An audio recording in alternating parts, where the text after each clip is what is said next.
राधे राधे। प्यारे भक्तों, सच्चा समर्पण क्या है?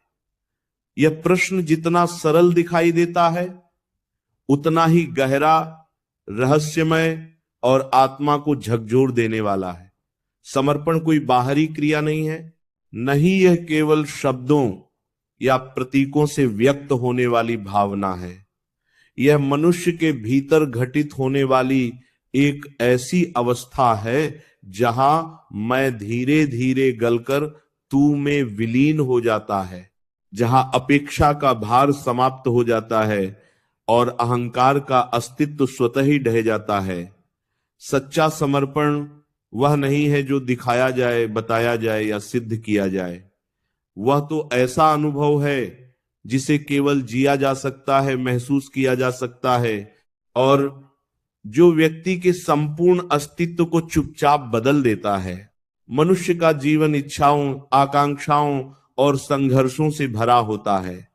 वह कुछ पाना चाहता है, कुछ बनना चाहता है, किसी मुकाम तक पहुंचना चाहता है। इन सब प्रयासों के बीच उसका अहंकार लगातार मजबूत होता जाता है। वह अपने ज्ञान, अपनी क्षमता, अपने अधिकार और अपने नियंत्रण पर गर्व करता है। लेकिन जब जीवन उसे बार बार यह दिखाता है कि सब कुछ उसके नियंत्रण में नहीं है, तब कहीं जाकर समर्पण की पहली दस्तक सुनाई देती है।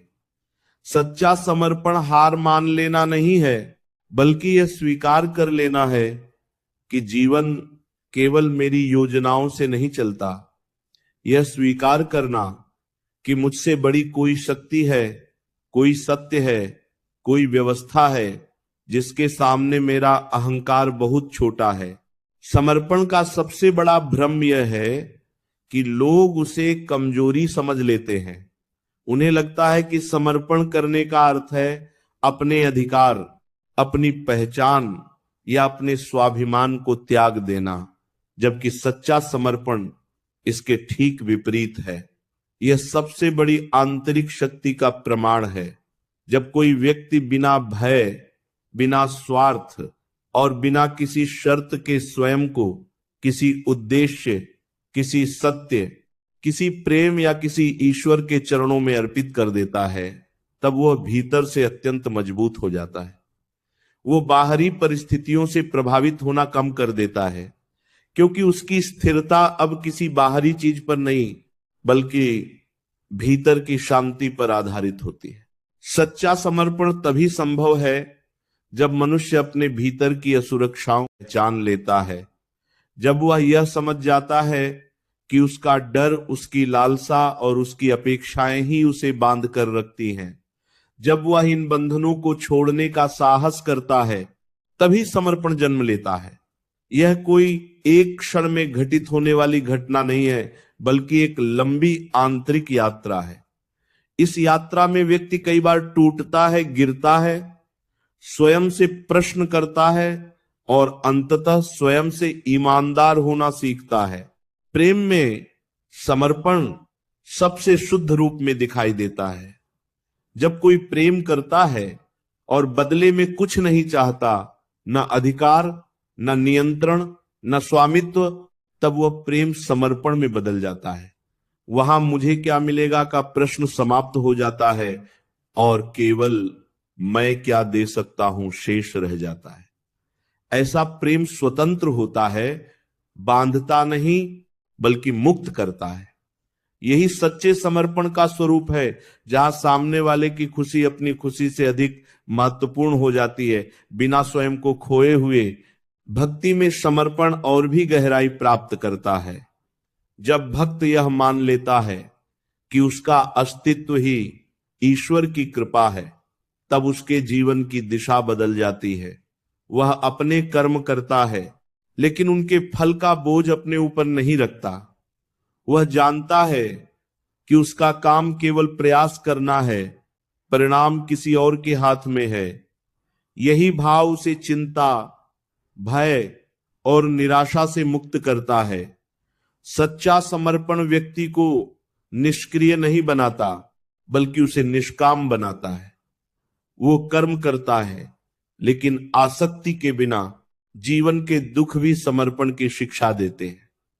जब व्यक्ति बार बार प्रयास करने के बाद भी असफल होता है, जब उसके सपने टूटते हैं, जब अपने ही उसे समझ नहीं पाते, तब उसके सामने दो रास्ते होते हैं। या तो वह कड़वाहट से भर जाए या फिर वह झुक जाए। यह झुकना हार नहीं है, बल्कि जीवन के सत्य के सामने सिर झुकाना है। यही झुकना आगे चलकर समर्पण बनता है। वहां से व्यक्ति शिकायत करना छोड़ देता है और स्वीकार करना सीखता है, और स्वीकार करना ही सच्चे समर्पण की जड़ है। सच्चा समर्पण किसी दिखावे का मोहताज नहीं होता। जो व्यक्ति सच में समर्पित होता है वह इसका प्रचार नहीं करता। उसके व्यवहार में सहजता होती है, उसकी वाणी में विनम्रता होती है, और उसके निर्णयों में संतुलन होता है। वह दूसरों को बदलने की कोशिश नहीं करता, क्योंकि उसने स्वयं को स्वीकार कर लिया होता है। वह जानता है कि हर व्यक्ति अपनी यात्रा पर है और उसे अपने अनुभवों से सीखना है। समर्पण का सबसे सुंदर पहलू यह है कि इसमें भय का स्थान नहीं होता। जहां भय है वहां समर्पण नहीं हो सकता। डर हमेशा नियंत्रण चाहता है, जबकि समर्पण नियंत्रण छोड़ने का नाम है। जब व्यक्ति यह स्वीकार कर लेता है कि जो होगा वह उसके विकास के लिए ही होगा, तब उसके भीतर एक गहरा विश्वास जन्म लेता है। यह विश्वास ही उसे हर परिस्थिति में स्थिर रखता है। अहंकार और समर्पण एक साथ नहीं रह सकते। अहंकार कहता है मैं जानता हूं, मैं सही हूं, मेरे साथ ऐसा क्यों हुआ, जबकि समर्पण कहता है मुझे नहीं पता, पर मैं स्वीकार करता हूं। यही स्वीकार्यता व्यक्ति को हल्का कर देती है। जब प्रश्नों की आग शांत हो जाती है, तब उत्तर अपने आप प्रकट होने लगते हैं। समर्पण व्यक्ति को उत्तर नहीं देता, बल्कि उसे उत्तर के लिए तैयार करता है। सच्चा समर्पण जीवन के प्रति एक गहरी श्रद्धा है। यह जान लेना कि जीवन केवल संघर्ष नहीं, बल्कि एक सीखने की प्रक्रिया है। जब व्यक्ति इस दृष्टि से जीवन को देखता है, तब हर अनुभव अर्थपूर्ण हो जाता है।